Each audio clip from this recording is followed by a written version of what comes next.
all of you out there in Eorzea, welcome to She Heals, I Tank, your weekly Final Fantasy XIV podcast. Today is Friday, January 24th, and this is episode 202 of the Shit Podcast. I'm your host, Avi Ale, and always by my side is the marvelous man. Hi, I'm Vegan Pete. Thank you for being here as always, Vegan Pete. I forgot that I do that part. I'm like, what's my name? Pete asked me to do the intro this week because he's got a pretty substantial Greenleaf Minute and figured you all wouldn't want to listen to him rattle on for that long. I just think it's weird sometimes when it goes straight from me into intro into me doing Greenleaf Minute. I think you should always do Greenleaf Minute. I'm okay with sometimes it makes more anyway, let me continue with my thing. And I do want to say thank you to all you lovely listeners out there, wherever you're listening to the podcast, on whatever app you're using, watching it on YouTube, or even goodness. Can we start over? What? I can't words today. Or joining us here live at twitch.tv/SheHealsITank. We love when you join us live so we can get your opinions on what we're going over. And if you're so inclined, you can call in to let us know what you think. If you've got a hot take on something, be sure to let us know.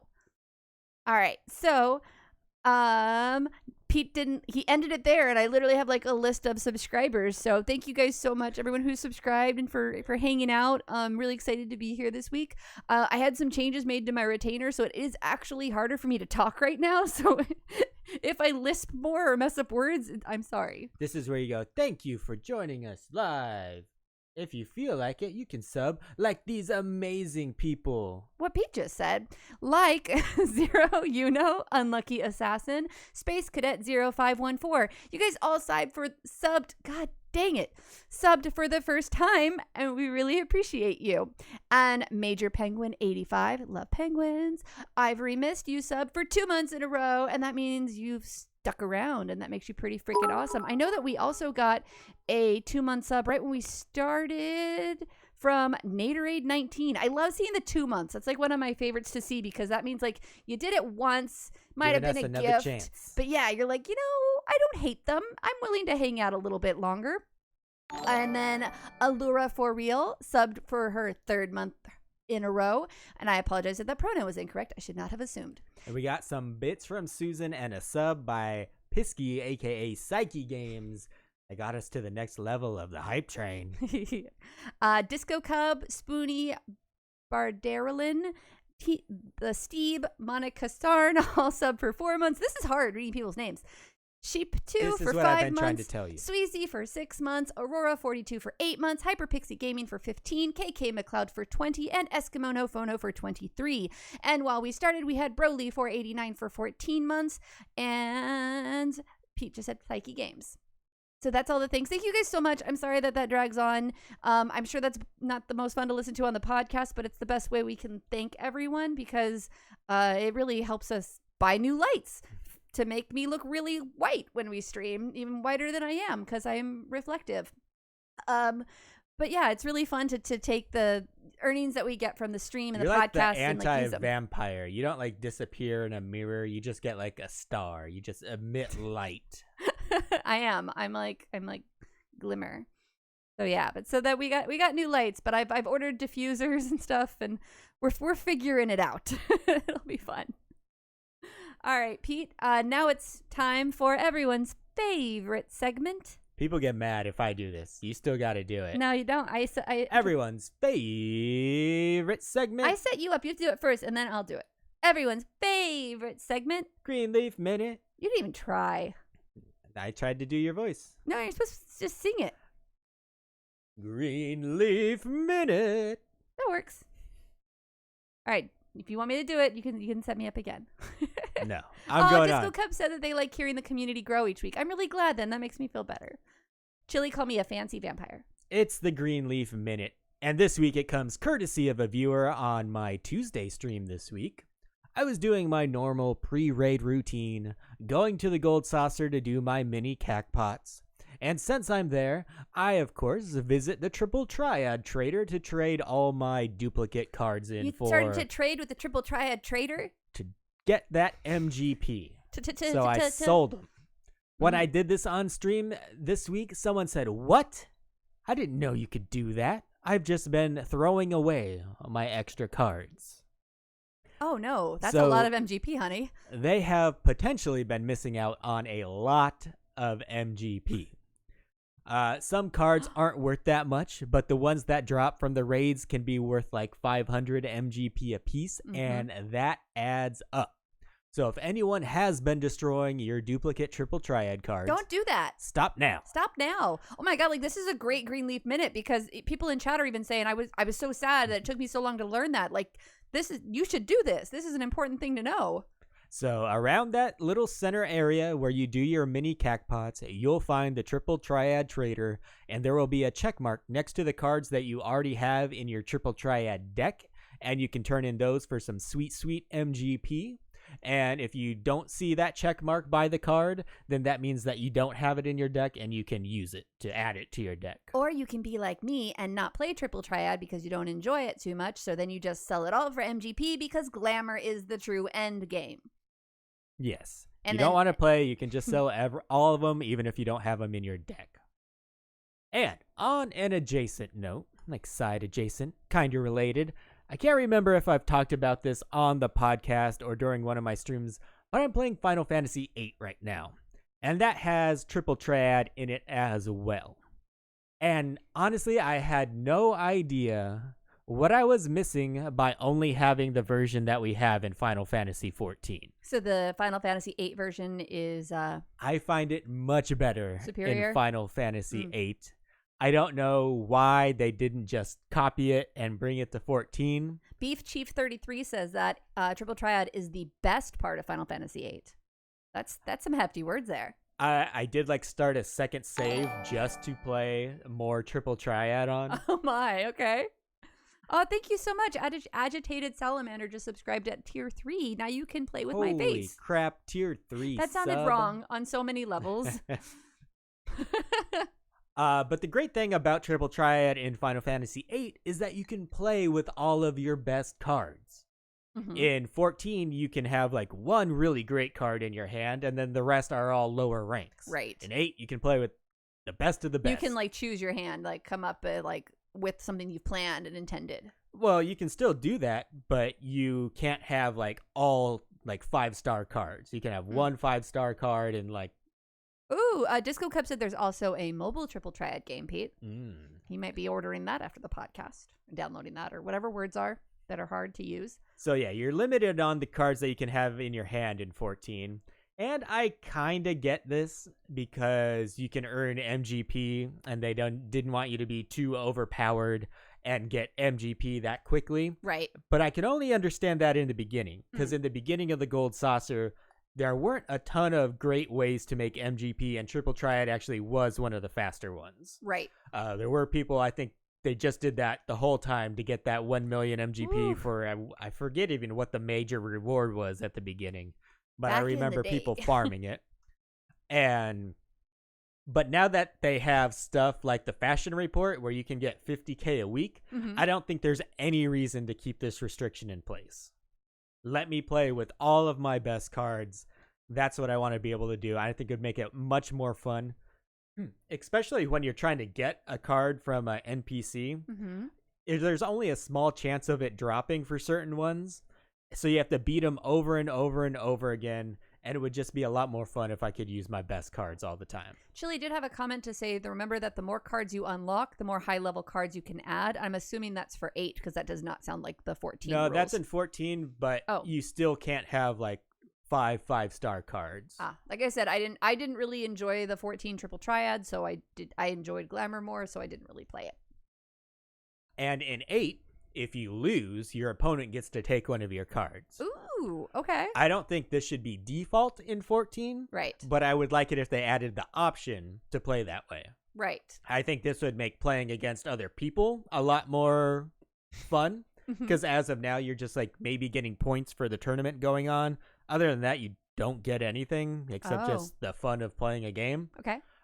So I think if both people, select that option, then you should be able to take someone's card. Because what's the best that you get? You either turn it in for MGP or you add it to your deck if you don't have it.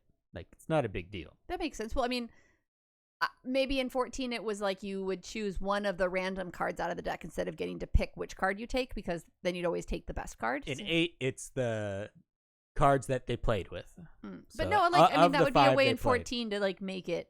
I'm just saying. I want to take their best card. But there's a chance that you're going to get it.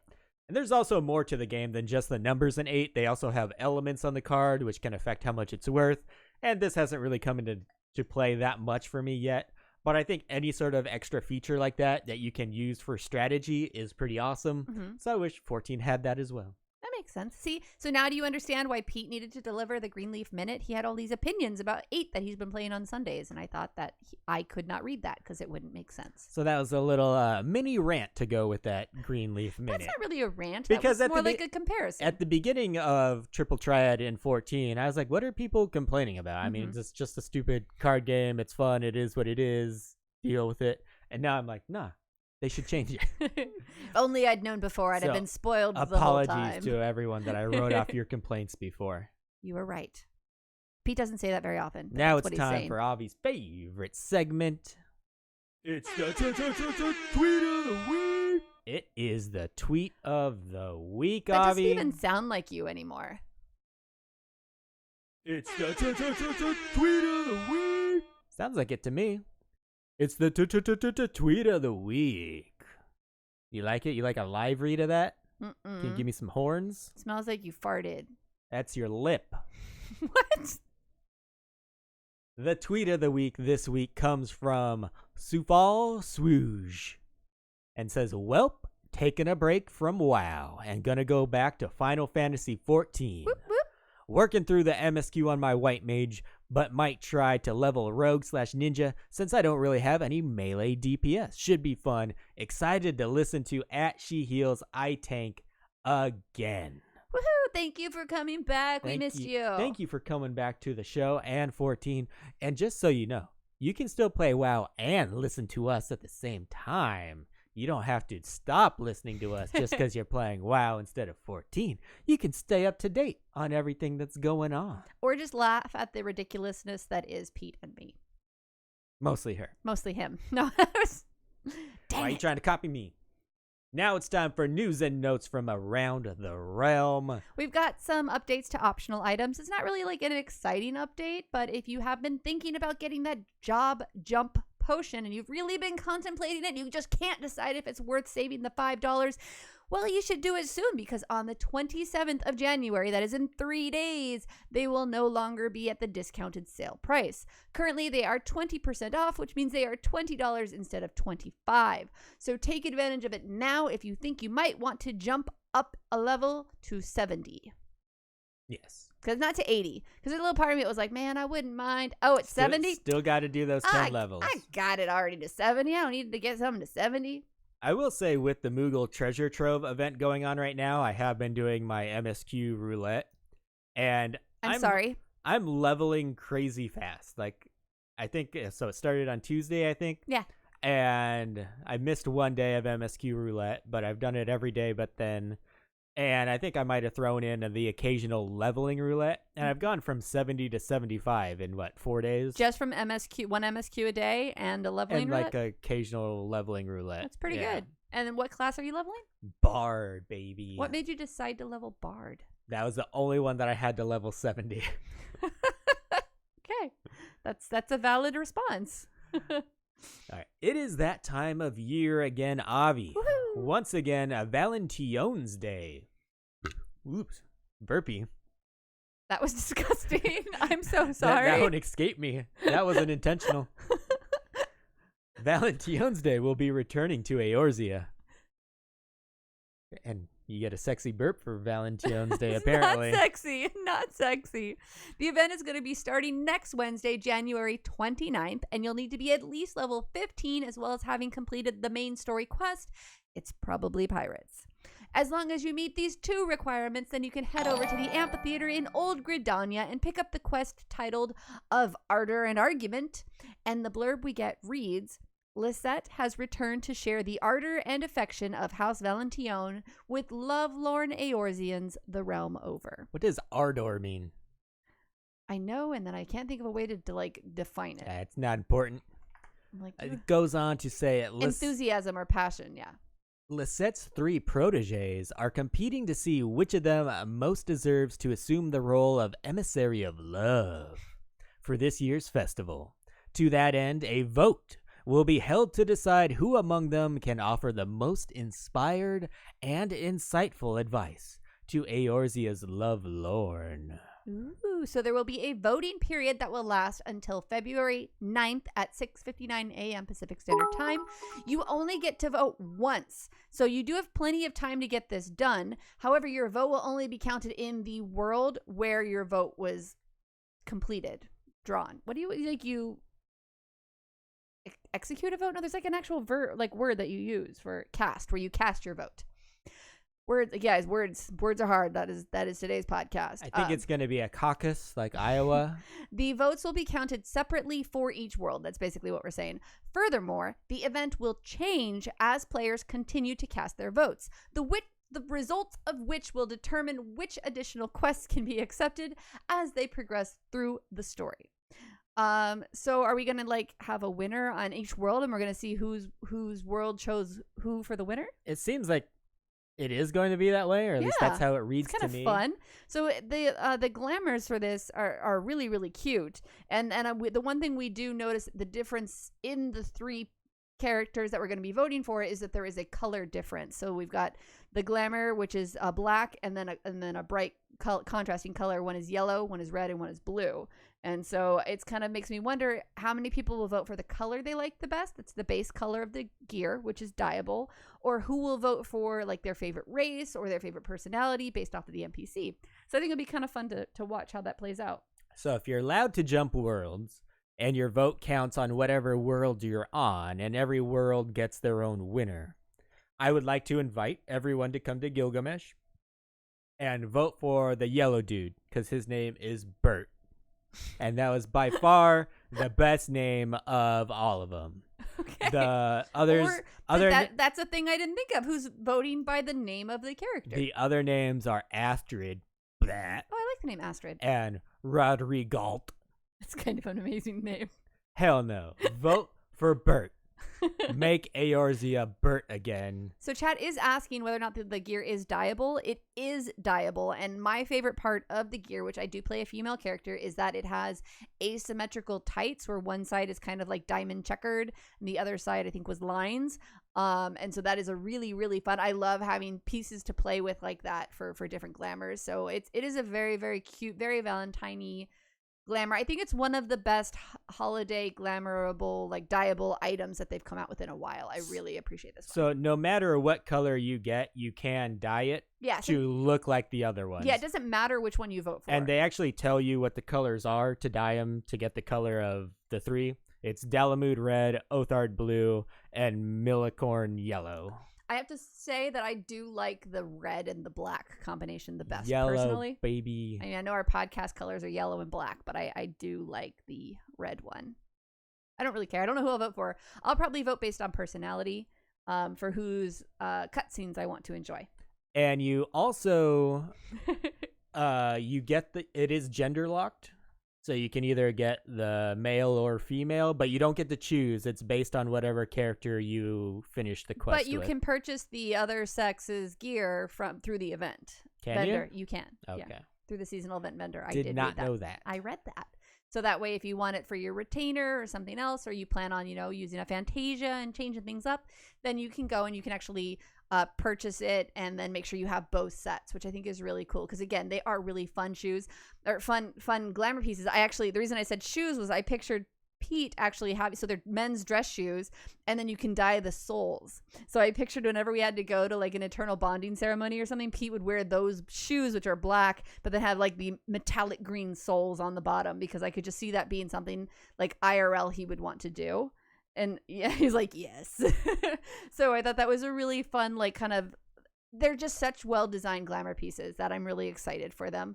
I'm curious to see if the Viera will be able to wear the headpieces, consider the hats. because of the fact, and the Rothgar, because they were recently designed, hopefully. Yeah, I feel like anything new should be available to them. But I don't want to assume anything, and they did not preview the gear on the Viera or the Rothgar, so it's not for sure. They maybe left them out because of the fact that they are not able to wear the headpieces, or, you don't know.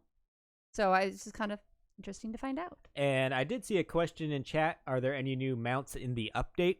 There's no mounts for this quest, the Valentine's Day quest. But if you're talking about 5.2, which we're going to be talking about a little bit later, we are going to get new mounts, but we don't know what they are yet. We usually get a new mount with the new Beast Tribe quest we're getting. There'll probably be a new mount for Savage Raid. I hope that the Beast Tribe mount will be like the basket weave mobs that kind of look like Goobos, but then they're like weave of baskets and they got like the plants coming out of the top. I would love it if that was the mount, because it's literally like a reskin of the Gooboo, but they're adorable and they have more flowers. So that would actually make me really happy.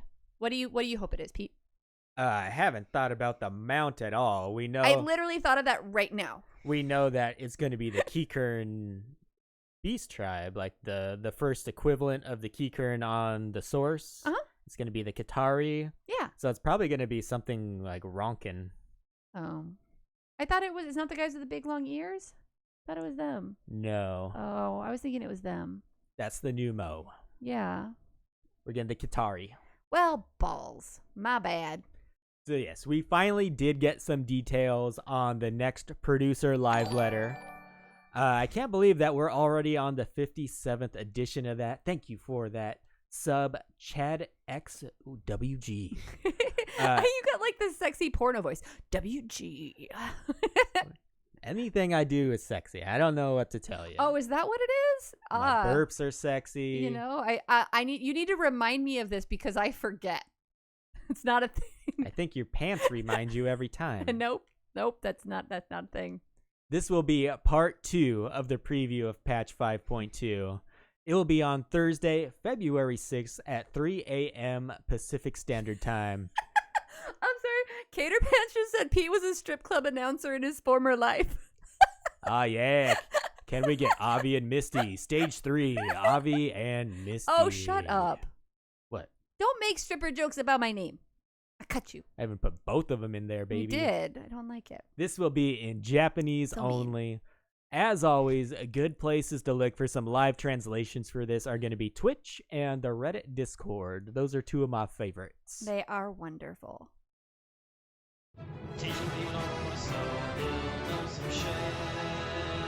All right, Avi, trying to teach me some lore. Are you guys really teaching me any lore, or am I just guessing questions? Well, I mean, the guessing of the questions is okay, but the goal is that you'll remember the answer. Which we've already proven he doesn't. That's a lofty goal. Because I've gone and re-asked questions. I don't remember the questions 5 minutes after. I have, here, wait. So we've got 13 pages of questions right here. So I've got about 50 questions I can go and just re-ask you if I wanted to go back and just ask you the ones you got wrong. You should have like done it for the year and given me a quiz at the end of the year. Oh my God. I can still do that. No time limit.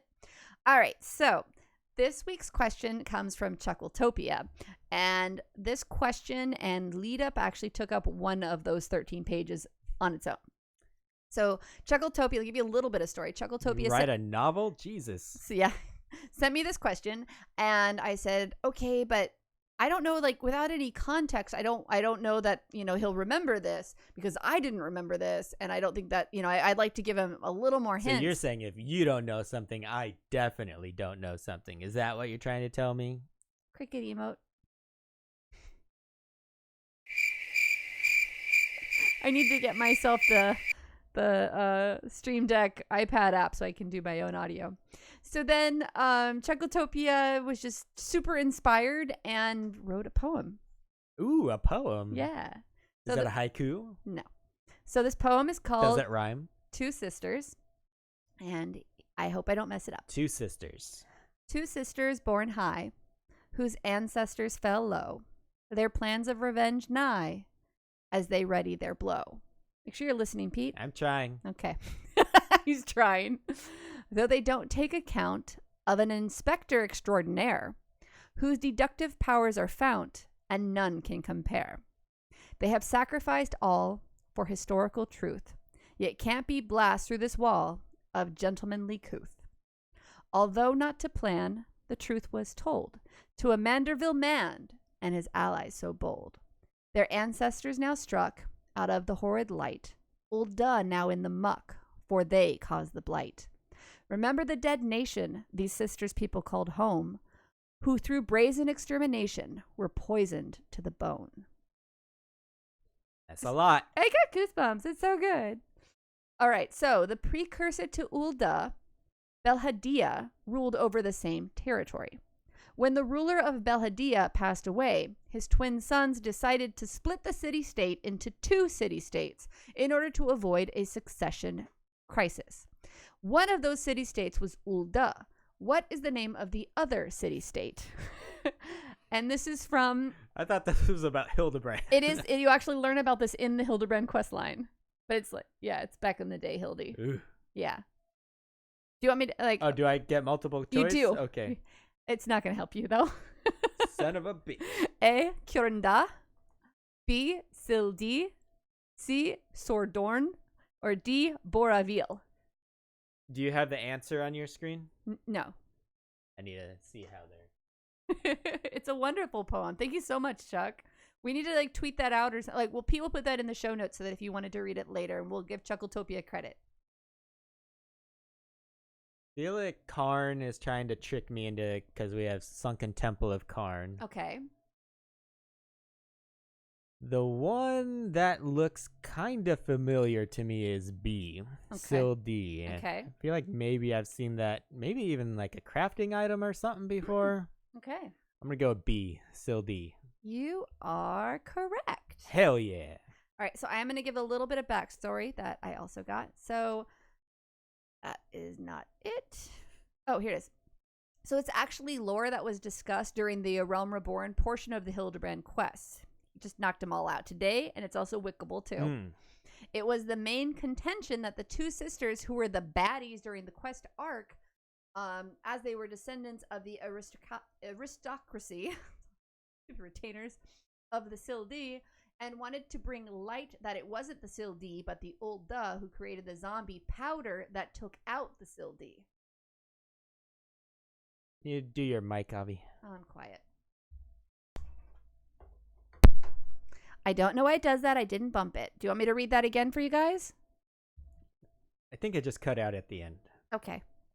Sorry, I don't know why technology hates me. I think it's because they know I work in IT. Okay, you could hear it just soft. Okay, good. Like, she works in IT. Let's make her look dumb. Well, thank you for that, Chuckletopia. That was a very, very well made. I really loved the poem. And Chuck, like, I now know with you that you can, like, offer something. I need to, like, push you just a little bit harder, and then I just get something amazing. You're like, I don't know, I'll see if I have time. And I literally just wanted like a little bit of backstory, and then I get a poem. I was like, that's amazing. KK, I have been good about not doing the mic bump. The difference is I look at the camera when I talk to you guys instead of looking at Pete when he talks to me. When I look at Pete, I bump the mic, but when I look at the camera, I don't. All right, Avi. Let's move on to a little bit of discussion. I want to talk about, we don't usually talk about like what we did every week that much, but after a couple weeks off, we finally got around to finishing our Heaven on High run.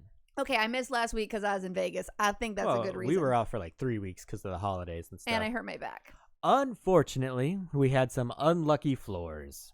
We were really good, though, had for to most blow of it. our Magicite and Pomanders, like, by the time we got to floor 90. Like, we had to do it just to get to the boss in time. There was also some issues of lack of communication between the boys, Chili and Pete, who both used Pomanders at the same time. That was for 1. We used like 3 Magicite and 3 Pomanders, so it wasn't just that one. No, but that one used our last one that we could have gotten past 93 if we had. And this is why we don't talk about what we do every week. Why? Because you just battle me instead of just letting me tell people what we did.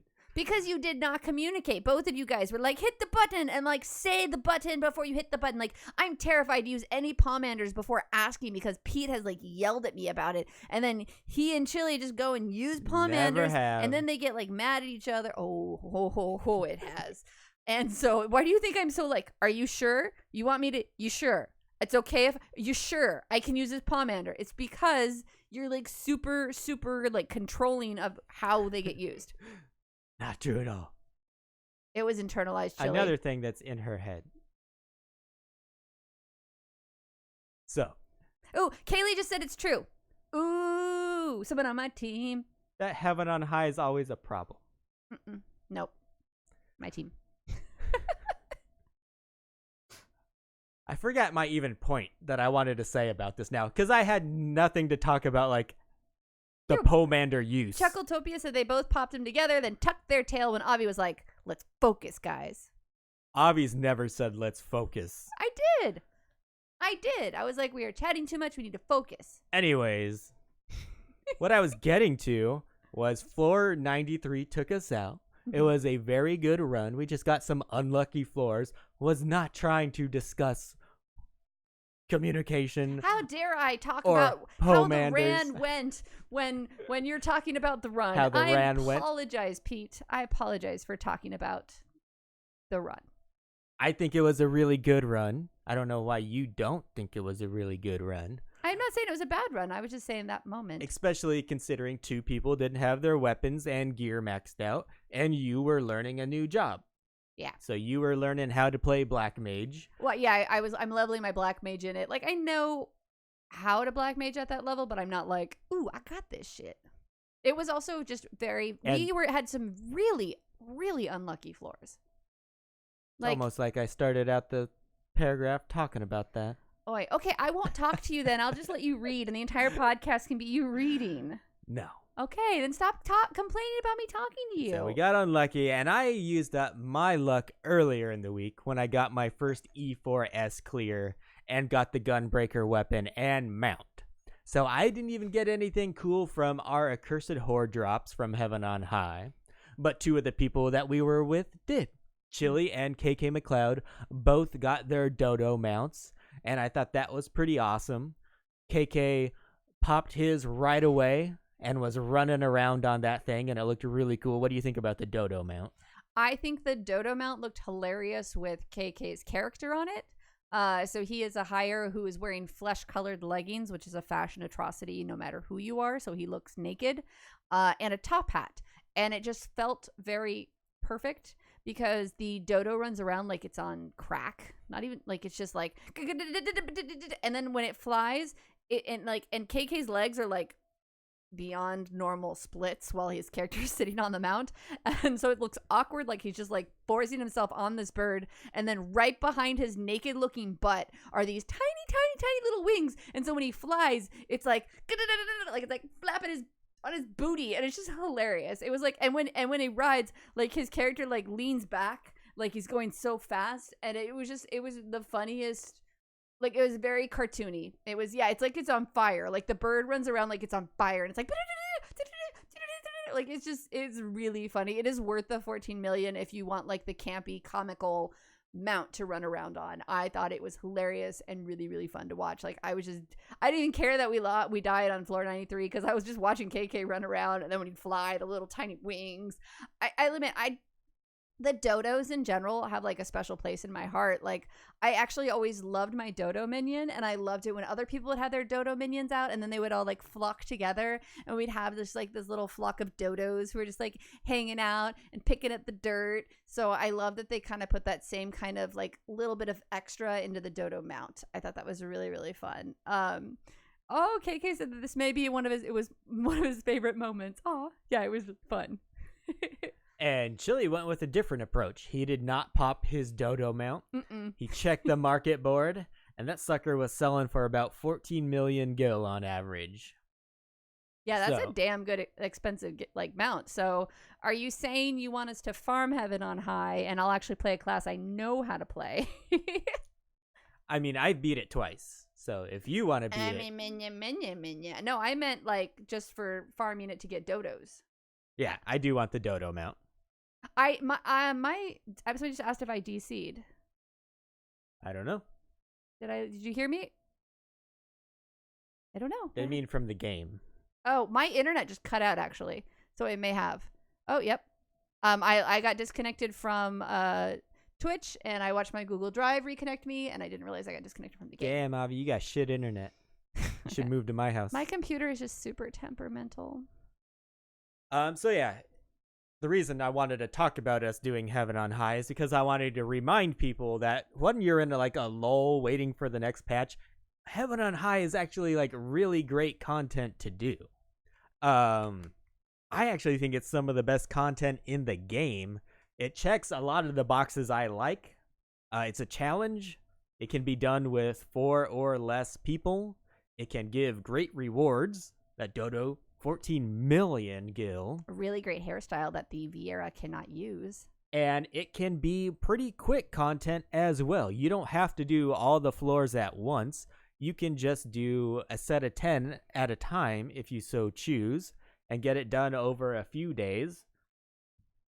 And so that's why I think it has the advantage over Palace of the Dead. Mm-hmm. I actually think Palace of the Dead is a little more challenging than Heaven on High, but it's just really annoying having to go through 200 floors, or I think 150. I think you can start at floor 50. And it's just, when you wipe on Palace of the Dead at like floor 180, it just feels like you have to do so much more to get back to it. It's not even like upsetting because you died, like because of the difficulty of it. It's upsetting that you die because of the time invested. Yeah. It yeah. Feels like you have to do so much work just to get back to that spot. It's like not worth it. But Heaven on High, it was interesting because the floors that took us a really long time, they may have only had like 2 or 3 rooms. Like the Palace of the Dead floors in themselves were really, really large, but there's only, like 2 to 4 rooms, and you just have a lot more roamers, and the mobs themselves are harder to kill. So it's a very different approach as well when you're doing it. And so I do like that, and I do like that it's not as hard to get that far. Yeah, so that was a lot of fun, and I do want to get that damn Dodo mount. We are getting to the next live letter soon, Avi, so I thought we should get some of our thoughts and maybe some predictions out ahead of it to see if we get anything right, to see if we get anything confirmed at the live letter. All right. But I do think it's a pretty safe bet at this point to guess that 5.2 will be hitting on the 18th yeah, of that next was the month. Consensus. That was pretty much like as soon as we got the announcement, everyone's like 18th. Like, yeah, boom. They said mid-February, and anything after that would be late based on the timing of the Moogle event. And the day of the week. Oh, that's obvious. So the first thing I wanted to ask you, Avi, is who is this person? Bringing up a picture that we got at the last live letter of someone that could be maybe a young Ardbert, could be an Elidibus pretending to be an Ardbert. What do you think this character is? This is Bad Bert. Bad Bert. I think this is the Warrior of Darkness, whatever you want to call him, the version of Ardbert from somebody typed Daddy. From another world. So not the first. No. It's like another shard. I think so, yes. Another dimension, shard, however you want to approach it. Yes. That's what you're thinking. I have heard that theory. I think it's a little bit fuckery going on. Really? That's my wild speculation. Wild speculation. Dark Bert. I like that one too. I love all the names for the not my Bert. I love all the names everybody shows him. The naughty Bert, the alt Gendry. Nah, he's like a low rent Gendry. Ooh, maybe this is Bert that we're getting in the Valentione's event. No, it would be amazing if they named him Bert, though. I really hope they just name him Bert, no matter what. Like, whatever direction they take him, can we please just have him be named Bert? I bet his friends probably called him Bert. Or Artie. Nah, they called him Bert. I mean, I'd call you Artie. Hashtag not my Bert. His name is Derplander. Bert. Burt Reynolds is a hottie, though. I love this. Oh my god, the chat is so rainbow. Not anymore.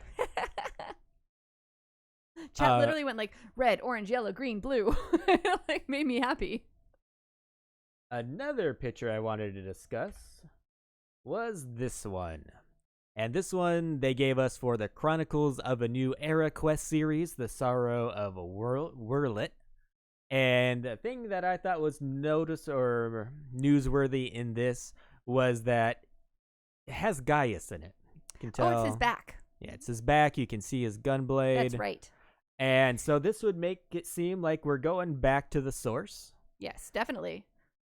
Because I can't think of a realistic way that they would get Gaius to the first. I mean, there isn't enough time to tell a story that would be reasonable within that, and I don't think he's meant to. So we have been told that we're getting the ruby weapon as the primal for this. Right. So I don't really know much of the lore behind that. It's from Final Fantasy VII. I haven't got there yet. Okay. But do we think like this is a literal weapon that the Garleans are using? That would make sense. Sorry, I actually hadn't thought about that at all. I guess I didn't read this bit. That would be really, really cool. Do you think, someone says Gaius is getting his own crystal braves?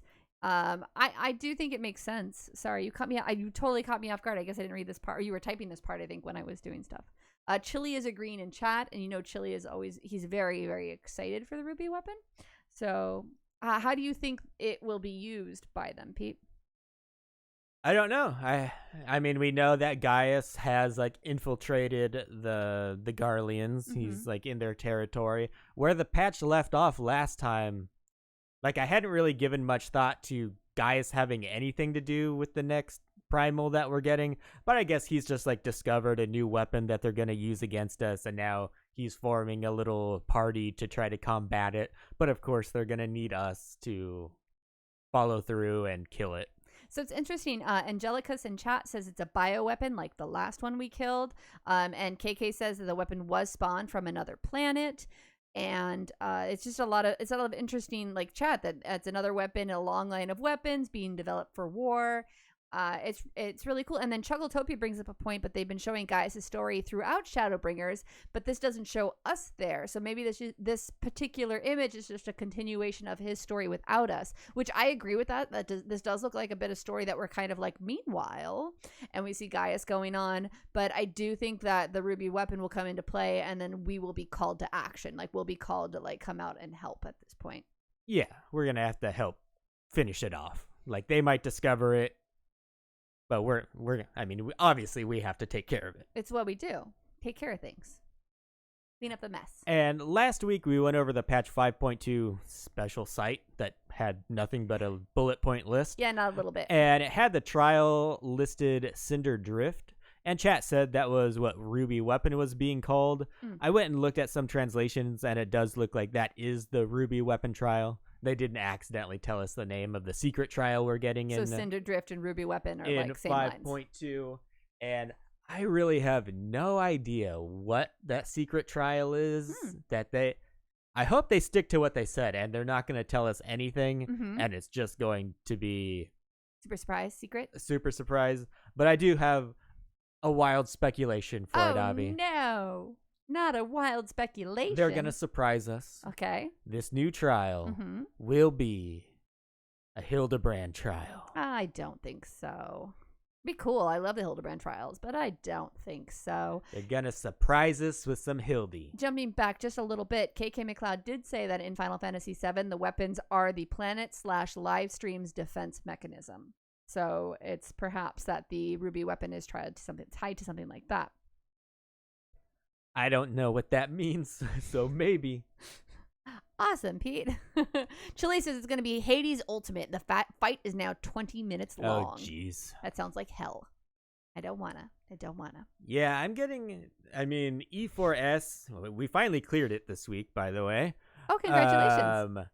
Got your pretty weapon? Got my weapon, and I got my mount. Nice. But that is like a 13-minute long fight. I think it took us like 13 and a half minutes to beat it. And yeah, I couldn't imagine doing a 20-minute long fight. I think maybe one of the ultimates was that long. I remember people complaining about the length of it. Yeah, that makes sense. I had a dick joke in my brain. People complaining about the length of it. I was waiting for you to say it. Made the obvious joke. So last tier for raid, the Eden raid, we got a couple of old primals reimagined. Right, we got Titan and we got Leviathan. Yes. And all we've gotten previewed so far for Eden is a piece of artwork. It looks kind of like Ramu and Leviathan had a baby. Yeah, so it looks like a very rocky terrain, But like but there is a hole with like a circle hole with the square platform inside of it. with lightning going to it. It kind of reads like water, but I guess now that I look at it, the only reason it reads like water is because of the rain coming down. And so it has to be Ramu. It's the only thing that like makes sense with this much lightning. The fact that it's a storm. I didn't see the lightning on the ground when I looked at it before. So I mean, I think this pretty much tells us one of the primals we are reimagining is going to be Ramu. Yeah, I definitely think Ramu for this. This actually reminds me of part of Final Fantasy X, where you had to run through an area like this and avoid the lightning strikes. Okay. So I thought that was kind of interesting. I don't think that really has to do with anything. No, It just probably kind not. of reminded me But of that. that is cool. So there's going to be 2. So I do think I hope that No, we don't know if there's going to be 2. We just had 2 in last one that we reimagined. So if we get 2, I guess then I phrased that wrong. I apologize. I hope that the other one we get is Garuda, because I actually really I liked that there was like a female strong character, like the lore behind Garuda and everything, and I would love to see her reimagined. But it could also be Ifrit, because it does, like last time they kind of did like earth and water, and I feel like it would make sense to do kind of like fire and lightning instead of just wind and lightning. But I would prefer to see Garuda. See, I like Ifrit because I like the Ifrit fight better than the Garuda fight. I feel like that was so boring. I thought they were both kind of boring, but at least like Ifrit, I thought it was more interesting than Garuda, because Garuda, the only thing that was interesting was having to split the sisters. I thought she was pretty. She was like the first OG like female boss in 14, like for 2.0 on. I don't know about 1.0 because I didn't play, and I love like that throwback to her, and I'd love to see her redesigned. I'd love to see how the Warrior of Light remembers her. I think that would be really, really cool, and I feel like Ifrit will just be another big badass flamey demony thing, and like yeah, it'll be cool, but I don't know. There's just something about Garuda being reimagined that is just much more appealing to me, and I really hope that they really lean on to like the wind and the greens and the golds, and then just make it this really different kind of arena. I think that would be really, really fun. Well, our reimagination of Titan in particular was way off. Like, Yeah. did a lot of stuff that Titan didn't do. So maybe in our concussed brain that we have, that has CTE disease, maybe we accidentally merge 2 of them together. So maybe we'll get an Ifrit and Garuda mix. No. And we'll get both of them. Nope. So just like a Garuda Nope. that has all the sexiness you want. I fully disagree with all this. Don't With like the it. mad dashes of Ifrit. I don't like it. Don't want it. Nope. We had our dashes from Garuda. She like flew down the center and like I liked her. And she was not just boobs with wings, Chili. She also had claws. She also had a butt. Claws. It's back when the boobs were very pixelated in game. They had like the sharp edges you had to be careful of. But I don't know. There's just some nostalgia there for me. Like that was fun. So I think that's all I had on like the battle content stuff. I'm really looking forward to the raid. I'm glad that we finally beat E4S in time for this, so we'll have a new Savage tier to get to when this releases. And it is releasing at the same time. Savage and normal raids are coming out at the same time. So Chad, there's been a couple people who've said, what about like a Shiva Garuda mix, and asking my opinion. I hope that doesn't happen, because then we lose one of our female bosses. So you're literally, instead of having 2 badass bosses, we lose one to have a remix of the 2 together as one. So I just, that would actually really, really upset me. So I want to keep our female badass bosses separate, and hopefully, give them some more clothes. How about like a giant Garuda who has Ifrit on a chain like a pet? I would love that. That would be cool. That I would so be down with. I'd be down with Garuda and then Ifrit on a chain, and then he does his freaking like bolts across the ground. Like, yeah, that would be super, super cool. I would so be down for that. All right, Square Enix, that one's for free. So yeah, that's the battle content I had. We know we are going to be getting some gathering content in 5.2. Diadem is being redesigned to the point that you'll be able to gather safely on without having to worry about any monsters. And apparently there is a gauge, I forget what it's called, like etheric gauge you'll have, and when it fills up, you'll actually be able to use that on some monsters in there to be able to turn them into resources. So it's all about resources, whether you're gathering them directly or building up that gauge to kill monsters that don't kill you. Doesn't really seem like there's any stakes in there. Diadem appears to be where you will go to gather materials for the gathering portion of the next step of the restoration of Ishgard.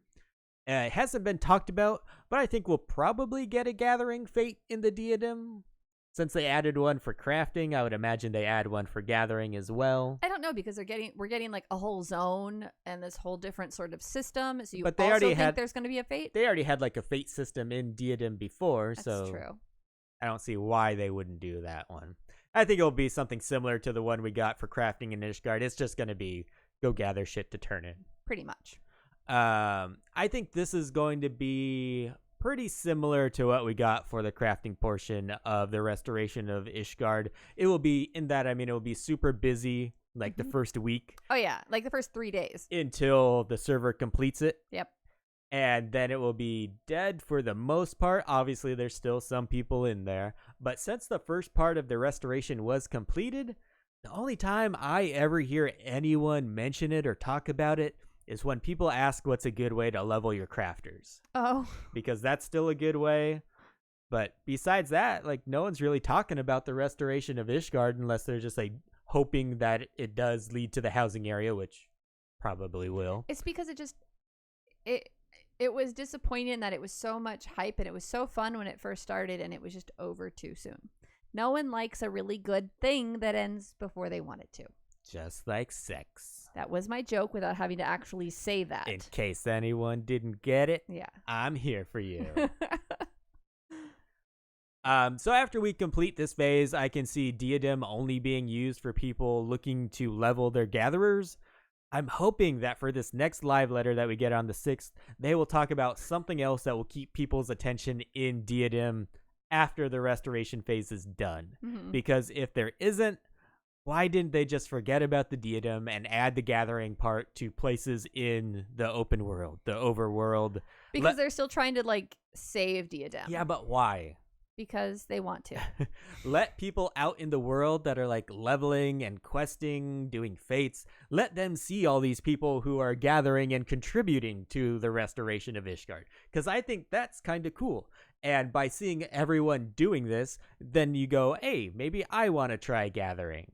Like everyone, the only people that saw people contribute to the restoration of Ishgard were other crafters that were in there doing the same thing. You didn't really reach a new audience. But Final Fantasy XIV is getting more and more and more instance based. Like everything is like move everyone to this area, move everyone to this area. Like, I don't even think it's getting more. That's just the way it has been. It didn't used to be. That was my point. Like, it's like once they went that way, they're just continuing that way. And so you don't get to farm Atmas with people anymore. You don't get to learn. You don't get to know the people in your server just doing content together because you're farming stuff together. Now you go and you wait together to get into the zone. You wait to get into Eureka. You wait to get into Diadem. You wait to get into the restoration. And you only see the people that are in those areas. And it's very anti-MMO, which makes me kind of sad because I do like to have those very organic interactions where you just happen to meet people. Where when it's instance like that, it's almost like the people who are there for the instance are so like, I am working on this thing right now because I only have a time limit of when I can be here. Gotta to go do fast. This. Yeah, and so it's everything. It's always about the Zerg. It's always about go, go, go, go, even if you're crafting or whatever. And I wish there was a way to kind of take a step back and be like, hey, let's just do the thing, take our time, not be rushed, because there's no clock that's saying, hey, you've got, an hour and a half to finish in here or you're done, which kind of what Eureka did. And it just puts, I'm the kind of person that when I have a time limit on something, when I know that even if it's an hour and a half, 2 hours, 3 hours, it makes it stressful for me. And so if I know I can do things in my own time, it allows me to just kind of relax and do the content at my own pace. And I much appreciate that. I prefer that personally. Yeah, and Checotopia mentioned leaderboards in the chat. Right. There is going to be a leaderboard similar to the leaderboard that they have for the feast. Right. They haven't, as far as I know, they haven't told us any type of rewards that we're getting for that. Well, what he was kind of commenting is he's like, why are people doing the restoration? What's the point? There's the leaderboards, and chat replied, oh, you get this monkey mount. Is like, so I have leaderboards and I have all this, and the point is I get a monkey mount. Well, then that was kind of depressing. The mounts that they give out for Feast are actually kind of cool. Oh, well, anything PvP, glamour, mount, anything related is always cool. But this was like directly related to the restoration questions. It's all glamour, basically. I am curious if the leaderboards are only going to be in effect until that phase is complete. Or is it going to be in, like, just for the patch? I don't see them putting all this effort into creating leaderboards and putting this together and just going, we're done now. Like, I don't see that happening. I see that being, like, a continuous effort.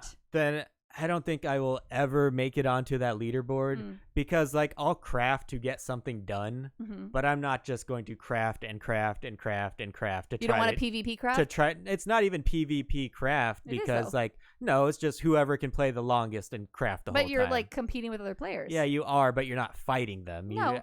Literally, I can't Pete, do anything to take away your crafts and steal them for myself. Literally, Pete, you're playing versus another player to craft more than the other one just because you're not attacking them. It's not an attacking, it's a crafting. Yeah, but there's no strategy. There's no nothing. It doesn't matter. The strategy is craft faster. It's whoever can play the longest. Yeah. So we'll see how that all works out. And I think that's boring. Is what I'm trying to say. Like, who can do something the fastest, get there by a certain point. Like, if you're doing the first phase, whoever contributes the most during that phase, and then, okay, start it over and do another one. So he says, so Chuckletopia comments again, what are you getting out of it? Just a leaderboard position, bragging rights, I can hit this button more quicker than you for longer. I mean, a lot of MMO stuff is just bragging rights, you know? You did it first, you did it fastest, you were the best at it, you get the bragging rights because you have the mount or whatever it is that was difficult to get, and that allows you to be like, hey, I'm awesome because I did this first. Yeah, but usually that stuff involves some sort of skill. I don't like crafting, so that is a skill that I don't have because I choose not to learn it. Yeah, but if you wanted to, you could go online, you could Google Final Fantasy XIV crafting macro, set up a macro, and craft your... Right. Elevator Doors in chat says that if they remember right, it's an exclusive title. So, and then Chili says it will be limited. So a limited number of people will get the exclusive title. So again, it's going to be like a challenge that's only for a certain period of time to get that title. For me personally, titles are the least exciting rewards in game. Like I forget I even have one to set half the time. Yeah, like title to me is okay, cool, I got this title. Oh, it says I'm a big dumbass. I don't want that over my head. I actually noticed mine said matchmaker, and I'm like, all right, that kind of makes sense with Valentione's Day coming up. That works, yeah. So like, and so once you win it, you can't win it again. So that's what Chili said. Okay, so I guess. Beef Chief 33 says that the titles are cooler in World of Warcraft. Wouldn't know. You played? I don't remember. I played WoW Vanilla, honey. That was a long time ago. You are old. Wouldn't be our podcast if I didn't get called old at least once. Sticking with gathering and crafting for a minute more, we're also getting Sky Steel tools. That's hard for me to say for some reason. In patch 5.2, which is like a relic weapon. It will be upgraded over time. I really, really hope we get a preview of a couple of these tools. Give us like badass looking tools. That's another way to generate interest in crafting and gathering. Mm-hmm. If people see, well, first of all, no one sees anyone gathering apparently because we're all going to be in the diadem. But sounds so bitter. Give us something that people can see that looks really cool. And I don't need them to give us the information on how we're going to improve them over time because I think that's a little bit like spoilery. People, like especially crafters and gatherers, do whatever they can to like prepare for the next patch. Right. They're always stockpiling. Kind of funny. So yeah, I don't need information on how they're going to improve them over time, although I hope it's the expert recipes. I hope it's the stuff that you're going to actually have to pay attention to crafting to try to get 100 high quality % on that. So you want it to be more difficult to I do. don't want it to be macroable. That's fair. I just want them to look awesome too. Well, you can always glamour over it if it doesn't. Chili, please don't just make us turn in 1 million scripts to upgrade them. That's so boring. Very likely as well. So, we're going to get some crafting, gathering, relic weapons, And we're going to be getting our battle relic weapons as well. Well, we're going to be beginning the quest to do our battle relic weapons. Well, we always get like the first part of it. Right. We'll be getting the title of the quest line in the next live letter, they said. What we know so far is that it will be centered around the Bozja capital, or Bozja Citadel, home of the Hrothgar race. So I'm really excited to see. So my first question to you, Avi, is will we see a female Hrothgar? Probably, and I feel like it's a cop-out, because I feel like if they can render a female Hrothgar as an NPC, then they should have just done it from the get-go. Well, that means they only had to make one set of gear work for it, not all the sets. I mean, I get that, but I still would have rather had a well-fleshed-out race with both male and female, personally. But yeah. And my prediction for 6.0 is just we're going to get the other genders of the two races. I don't think we're going to get a new race. I actually hope that's what they do. I really do. I'm hoping we go back to the source and we get Garlemald areas. We don't need like new races. Right. But I would like to get the female Hrothgar and the male Viera. I think that would be really cool. It's my 6.0 prediction. You're getting a long time off. Really early. So you say KK just said the Hrothgar are like the Ferengi. They require all their females to be naked. Oh, hey. So no gear slotting to worry about. No. So you said you think we will see it? I mean, I wouldn't be surprised if we do, but I think it would be smarter of Square Enix to just not do it. Just don't do it and then surprise us with 6.0 with the other sexes for the races. I think that would be smarter, because I feel like if they do introduce a female Hrothgar, people will expect it in 6.0, and then if they don't deliver it in 6.0, people will again be disappointed. So I either think do it all or don't do it at all. That's because people get too like invested emotionally, and I just feel like don't throw out like a, hey, we didn't give you female Hrothgar, but they exist. Here's this NPC. Like, we know they exist. We know through the lore that they exist. Like, we know they're there. We just know we can't play one. So why are you going to show us one that's like literally saying, hey, look at this cool thing I have that you can't have, but you can look at it, don't touch. Maybe they just want to do a little trolling. I don't think it'd be a good idea to put the female Hrothgar in. So we'll see what happens, but I am really, really excited to see where the Hrothgar race come from in 14. I think this would be really cool. And they also said in 4.x, exploration and upgradable equipment content were released as one, in the form of the Forbidden Land, Eureka, and the Eureka weapon. Okay. While they were not completely separated in 5.x, we're thinking of a design where you can progress one without the other. Okay. So I would love it if the weapon progression part of it, i.e. gathering light, could be done in the open overworld, right? Running older content. But didn't they just add the gear, the relic gear with Eureka? Like, that wasn't part of the relic realm until Eureka. Before that, it was just a relic weapon only. There was no relic gear. Well, that's not what they're talking about. Okay, I guess I didn't understand that properly then. That's like you had to do your relic weapon in Eureka.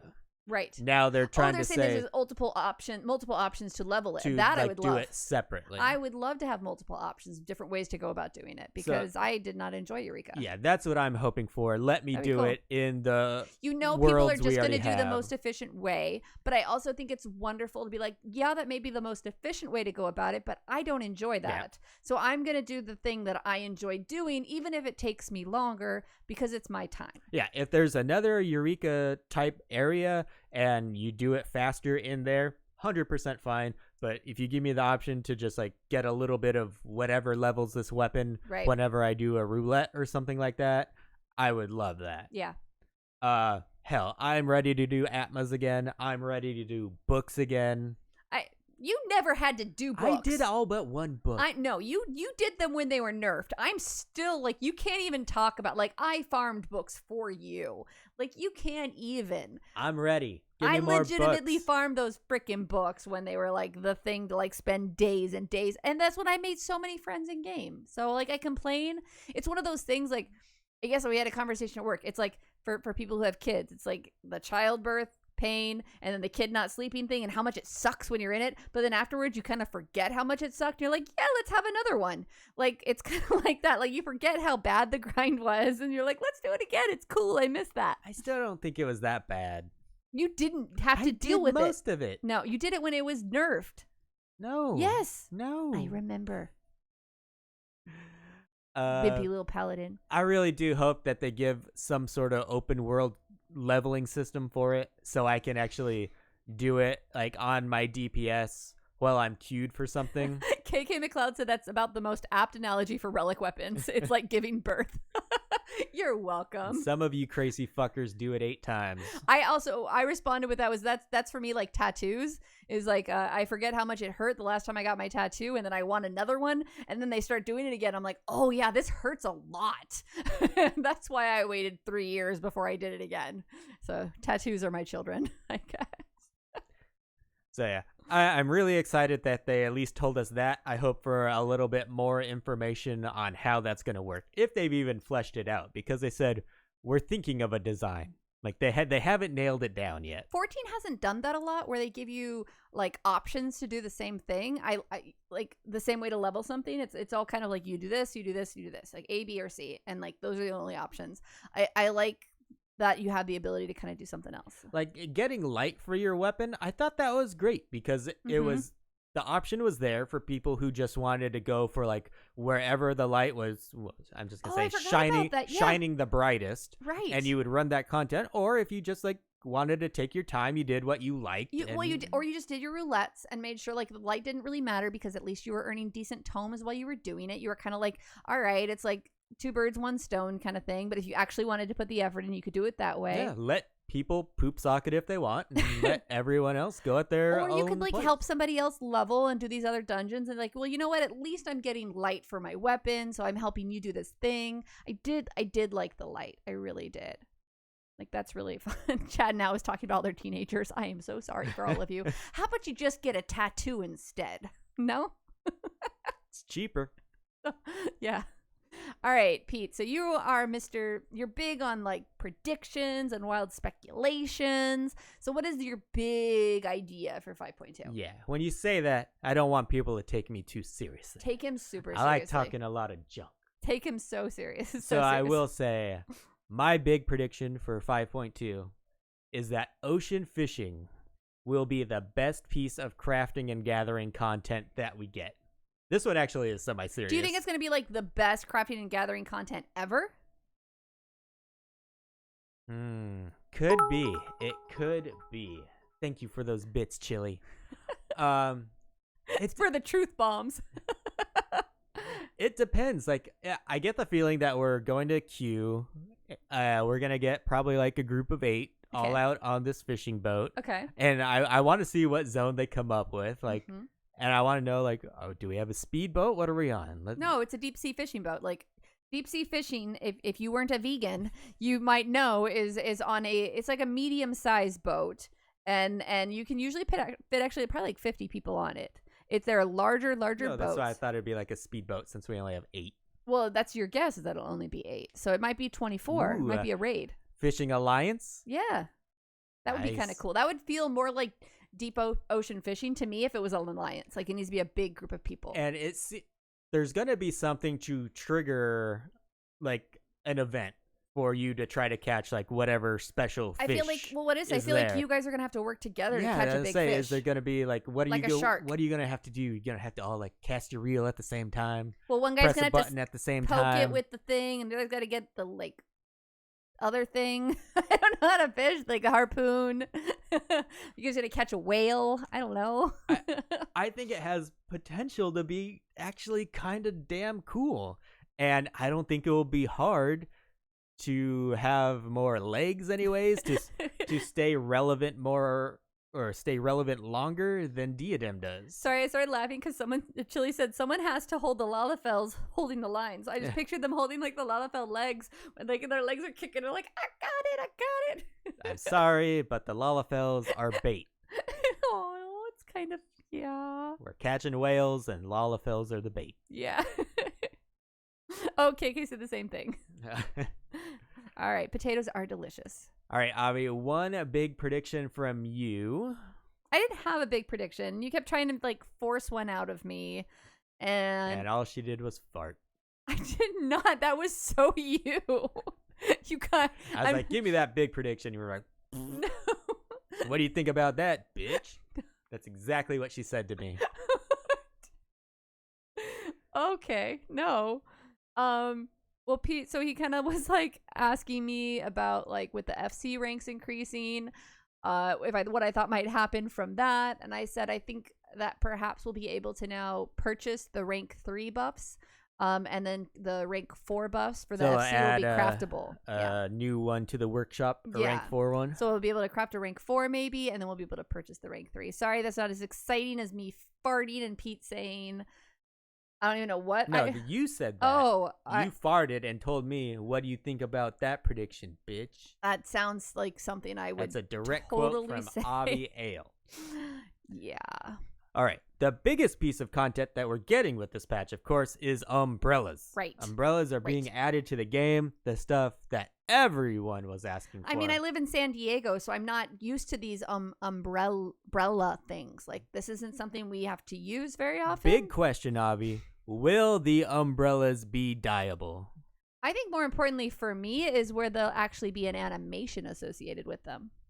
Ooh, like a little Mary Poppins action? Yeah, or even just like popping them open, like Chili's, so we can dance with them. Like, I want to see that we can actually like have some sort of. I'd rather be able to like Mary Poppins, like heels together and float away, some dancing or something. I've remissed to saying, bruh. Beach umbrellas. Also, Sentient Tacos, thank you so much for that follow. Welcome to the shithead community. We really appreciate you joining us. Yeah, Tom Holland. No, you can't. Not Tom Holland dancing in the big freaking no. Anyways. So tell me, are they going to be dyeable? Or are you going to have to like craft 8 different ones, like 8 different colors? So like my comment is that it would be cool if they're dyeable, but I would rather we get emotes that we can use with the umbrellas, or that by using the umbrellas, there's like actions. There's at least one action associated with the umbrella. Like that would be really, really cool. Thank you for that Twitch Prime sub, Sentient Taco. Appreciate that. That would be really, really cool. So I think I'd rather have a little like Gene Kelly. Yeah, like Gene Kelly singing in the rain, like sort of umbrella action than I would like to be able to dye it to match my outfit. That would make me. I would pick that 10 out of 10 times over a dyeable umbrella. Because you can get a cheap, cute umbrella at Old Navy. But you're going to have there's only one Gene Kelly. You're going to have this amazing glamour, and then you're just going to have... A black umbrella matches everything. What? What if they make it a blue umbrella? No, they're going to make it black. Sky blue. No, if they did that, that would be dumb. That would be really dumb. They get a black umbrella with the awesome, like, cane handle, like the cane hook handle. And then let me do some Gene Kelly dancing in the rain. And then I'll be like, umbrella turn splash, umbrella turn splash. Like, I would be so happy. I want them to make this the hardest expert recipe so I can sell this to all you fools. Because you won't make me, and he'll sell it to you and he won't make me one. I'll make you one. And then make me pay for it. Sky blue. No, well, as long as I can dye it. You just want legit pants and shorts for female characters. Yeah, our shorts are kind of short shorts. Booty shorts? But there actually are for the healers, I noticed. They're like some board short looking things. If you go and look at actual like class gear, not like glamour gear, you can find some more like legit shorts. All right, last kind of throwaway thing I want to talk about. Throwaway? I thought this was like the most important stuff to you ever. Well, they're scratch-off tickets, so normally you're just throwing them away. Oh, yeah, you don't usually win with those. Scratch-off tickets are coming in 5.2. How do you get them? Something with the Restoration of Ishgard. We don't know 100% yet. They didn't show us any rewards. They showed us a little screen with pretty much everything blurred out except for the actual ticket. Ooh. But there was also like kind of looked like scripts. It said like a 50 out of 1,000 or something like that. Mm-hmm. So I don't know if you're going to have to like earn Sky Steel scripts. Okay. And then turn those in for scratch off tickets. I kind of feel like this is going to give us the equivalent, or at least the chance of the same equivalent of stuff we get from the Wondrous Tales. It feels very Wondrous Tale-y to me. Because the Wondrous Tale, like, the line is essentially a scratcher without the scratching. Yeah. It's like the same exact thing without like the scratching. But you gotta do more work. Yeah. Also, Marcus Kyler, thank you so much for subbing. We really appreciate you. 7 months. Yeah, you're amazing. Hopefully, what do you think so they're going to be crafting and gathering related scratchers. So are they just going to be like the Wondrous Tales of crafting and gathering? Yeah, I don't know if like the rewards are going to be strictly just for crafters and gatherers. I think they will branch out on the rewards for that. Just like the Wondrous Tales, you could get a crafting piece. Right, but I mean, to do it, it's a crafter. That's what I meant by the... You know what? That's what it made it seem like from Right. the last live letter, but I could have sworn I remember them saying like there was going to be a way for people that aren't crafters and gatherers to be able to participate. And I thought they mentioned the scratchers in that. But that was a long time ago, so that could have That's right. changed, or I could be remembering So, incorrectly. Chuckletopia just asked, what do you get out of the Wondrous Tales? I have it unlocked, but I never really do it. I haven't done it in a while. It's kind of older content at this point. It's but, Heaven's Ward content, I believe. But what you can do is you have to get the items, the stickers. So it's literally, instead of scratching it off, you get a sticker in a row, and if you can get up to 3 rows, there's different rewards you can get, which are gear that is now outdated, and minions and like MGP. I think they update the gear, actually. Did they? Oh. I'm not 100%. Yeah, so tomes, MGP, minions, gear. It's like kind of like bingo. You get a Wondrous Tale book, and Yeah. then it will be like, is it 12? 1, 2, 3, 9?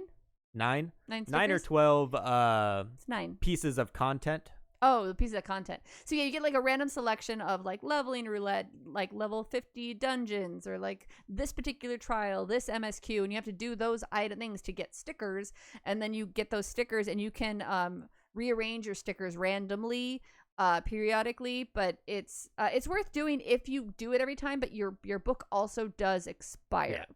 So you have to make sure you keep up with like every time I go, I'm going to do my Wondrous Tale again. And I like start it and then it expires because I forget about it. So yeah, it's something you have to pay attention to. If you're playing quite regularly, you're logging in every day, hell yeah, do your Wondrous Tales book. You may as well be doing it. And it'll tell you to do like a 1 through 49 dungeon, a 50 dungeon, Yeah. a 60 dungeon, It was 70 one of those dungeon. things that worked really well with like when you were farming light. Like that was kind of like we were talking about earlier. That was something kind of would have made sense with farming light, where like, oh, well, I'm farming light and I'm working on my Wondrous Tales. Like, so it's something that can go hand in hand with leveling or other stuff you're doing. The best thing when it was relevant, like I said, I'm not 100% sure. I think they updated some of it for Stormblood. I don't know. I haven't even looked at it since Shadowbringers came out, but it was especially good for the healer. I'm sorry, the crafting pieces. I was like, who are you? The crafting pieces that were in there. Oh, the armor. You got a guaranteed 100% melds in there. It was so the melding you slots. didn't waste millions of gil. That was before Eureka got you those 5 slots. This is the first time we saw 5 100%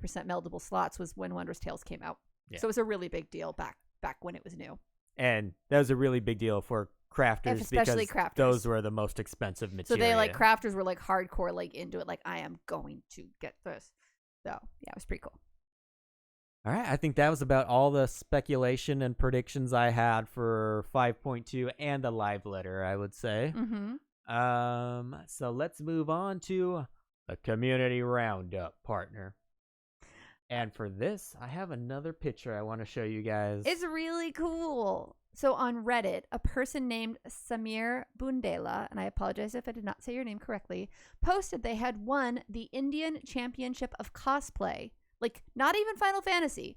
Indian Championship of Cosplay with their Xenos cosplay. And it's so good that when I saw this image, I thought this was actually a picture of like Xenos. The picture that Pete is sharing with you guys is actually the guy in his cosplay. It is so freaking well done. And with this win, he will be headed to Chicago to represent India in the Crown Championship of Cosplay at the Chicago Comic and Entertainment Expo. This is amazing. In an article from Animation Express Bundela, he said, I chose to cosplay him because of his unique design. His armor is a very interesting blend of Victorian, Japanese, and Gothic elements, and there's a lot of detail and nuances. His weapon was also a big challenge, and the suit gave me a lot of opportunities to work with a lot of mediums and use a lot of techniques. It is insane, you guys. So we will share links to his Instagram and his Facebook in the show notes. I did not realize it was a picture of him in his cosplay. Looks like it could be a render from the game. It looks like, it looks amazing. like it could be like one of those very intricate like figurines that they sell. I thought it was like a figurine or something. Like his, not only like attention to detail and the craftsmanship, but the colors that he chose, like the shadows, everything. This is the best cosplay I've ever seen in my life. Like, this is so amazing. I am so impressed with this dude. Like, you are incredible. Yeah, and I think I read that the big contest in Chicago is in February or March, so that should be coming up soon. So hopefully we get word that he won the whole damn thing. Please follow him. He is on Instagram. He is Sameer Tikka Masala, and that's Sameer Tikka Masala, Tikka Masala. He deserves your follows because he is a very, very talented cosplayer, and it's really wonderful to see people doing stuff like this. Yeah, he does a lot of them Even chat's like, wow, holy crap, oh damn, like it's that good. You guys like look him up. It's insane. And he has a lot of different cosplays that he's done. Yes, but this one I'm gonna say is the best. This one might be the pinnacle of it all. It's pretty good. That's gonna be hard to beat. He's like, and I've peaked. Good job, Sameer. I don't even know what to say. That's like you are a talented individual. Words. You are very, very talented. All right. A little bit of listener reaction this week, Avi. Okay. So from @JohnnySmithApple says, early start today. We've been enlisted to help out Pete from @SheHealsITank and his crew to get their first E4S clear. Come cheer us on.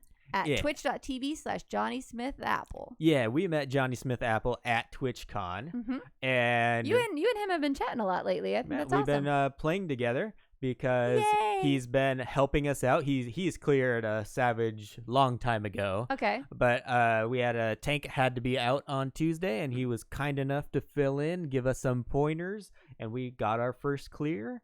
And then when we had our normal tank back on Thursday, we also got a clear with him. So that's even more better. Everyone has gotten their clears. That's so great that it like helped you guys all get that clear and then helped get your tank his clear. That's really cool. And KK McLeod tweeted @SheHealsITank, time for another round of casting Eorzea. I don't think that's gonna happen. And retweeted us.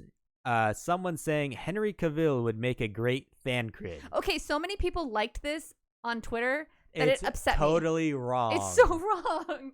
Henry Cavill is so Thancred is not buff. He's not buff. Henry Cavill's more of a freaking Raubon than he is a freaking Thancred. Thancred's like a Johnny Depp in his heyday kind of guy. Like he's that skinny Orlando Bloom kind of thing. Like he is not Henry Cavill. That's just because his hair is gray. That is it. Yeah, pretty much. And then in response to that, Oni's Arcade said, "I just want to see Henry Cavill wearing a nutkin, okay?" Which I can't argue. And you said you don't think that will happen, but no. But yeah, I don't know what we would have talked about on our. He could be like a sexy Urianger. Like Urianger at least is buff.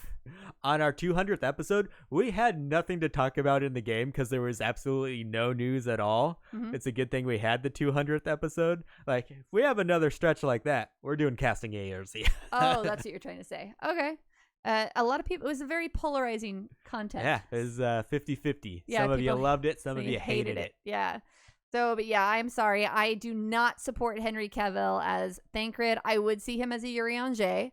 I think that's way more doable. At least he had the guns, man. He had, like, not the literal guns like Thancred had, but the arms. What age of actor do you think you would want to play a Thancred? Really young. Really young. Like, I know that he's supposed to be older because he was, like, around, but I picture him being, like I said, Johnny Depp, like, in his crybaby days. Like, I picture someone in their 20s, maybe early 30s. Maybe. So not Harrison Ford. No, not Harrison Ford. I love me some Harrison Ford, but no. What about, like, a young Harrison Ford? Would that have worked? No. You don't think so? No. I don't picture Thancred. I picture Indiana Jones. He's an adventurer. But Indiana Jones is, again, more like that. He's more tank-ish than he is, like, I know he's a gunbreaker, but he doesn't move like I don't know how to explain it. He's just, like, wiry and agile. Like, he moves like someone who you could picture jumping around things and doing stuff. And I just don't picture them like they're the slow moving awesome guys, not the like quick jumpy Orlando Bloom, I run around with a bow kind of guy, which is what I picture Thancred as. I know it doesn't make sense for his class, but yeah, like even Chili says young Tobey Maguire, like I picture a skinny attractive actor, not a muscular buff hot guy. The guy from New Guy? Who? I don't even know his name. DJ Qualls, I think his name was. I don't know who that is. Tom Holland, yeah, like you got like a skinny guy, like chat, yeah, that's Tom Holland would totally work. Michael Cera, everybody's saying, yeah, skinny guys, like more attractive than Michael Cera. Michael Cera's a little awkward. There's been no casting, but it's Fucking happening in shots chat. filed at Michael Cera. Michael Cera he's never been cast as the attractive guy. He's been the awkward skinny guy. He'd be like more alpha note than he would Thancred. Come on. So you're saying he's punchable? He's been punched, I think, in a lot of his roles, actually. So yes. All right, we had a little mini casting Eorzea there. I guess so. I'm sure we casted Thancred before, right? Yes. I don't remember who it was, but I remember that my choice wasn't chosen because I picked a nobody. Because I recently had to go through all that. Don't hate on my boy Alfie like that. I'm sorry. Alfie gets a lot of hate on this channel. The guy from Solo would be good. Yeah. Chris Pratt. Chris Pratt's borderline. Chris Pratt is like kind of buff, but he could work. He could work his Thancred for me because he's also like he's kind of agile. I don't know how that makes sense, but that's what I'm going with. All right. So I think on that note, that is going to be it for this episode. As always, we've enjoyed hanging out with all of you live here on Twitch. Thank you so much for spending your time with us. Be sure to hit that follow button so you know the next time we will be going live. And a great big thank you to everyone listening to the podcast through iTunes, Stitcher, Podbean, and that app that's going to come out tomorrow that's going to make me feel really old. You really are the reason we keep making episodes. And remember, wherever you do listen, it would mean a shit ton to us if you gave our little shit, She Heals, I Tank podcast a rating or a review. Or, tell a friend to check us out. Here with Vegan Pete, I am Avi Ale, and we will talk to you next week. Goodbye. Goodbye.